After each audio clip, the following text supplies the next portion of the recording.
Opening Moves by A.B. England. You, sir, are the human equivalent of period cramps.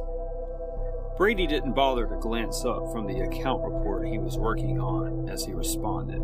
"Thank you for your opinion, Miss Truman," he drawled, hiding his amusement behind a bored tone. "However, this personification of PMS is quite busy. If you could see yourself out, please." Truman scoffed. You have some nerve sending me this garbage after stealing from me for years, she said, while pulling an open certified letter out of her handbag and waving it at him. Brady stopped typing then and turned his attention to the young woman fuming across from him. Her face was flushed, and ire flashed in her eyes, creating an almost comical contrast to her otherwise prim and polished appearance. He fought the urge to smirk. "And I suppose you have evidence of this supposed theft?" he asked. "As I have solid proof of over $700,000 was transferred from my personal account into yours without my approval." Truman's face flushed darker, and she sputtered for a moment before answering. Yes, I do. She drew herself up as tall as she could and squared her shoulders.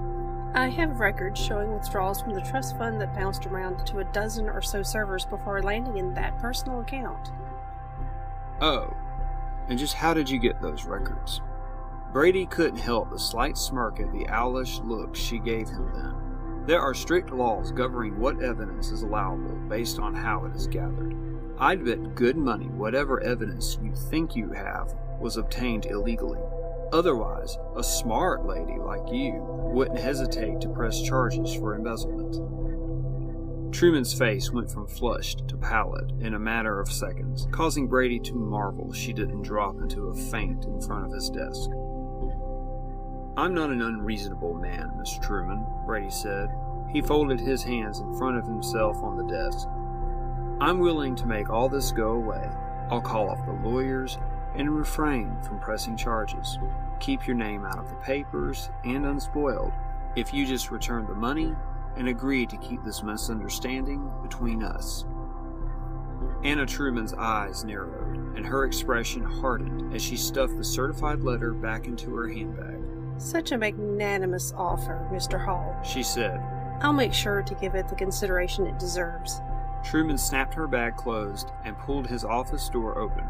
Good day, Mr. Hall. "And to you," Brady answered. The door swung shut with a sharp clang, and Brady chuckled to himself as he watched the flustered young woman rush away from his office with as much dignity as she could muster. If you enjoyed today's story and would like to see some more stories or articles or find out about my books, you can find more information at abengland.com. Thank you for watching. Please like, share, and subscribe.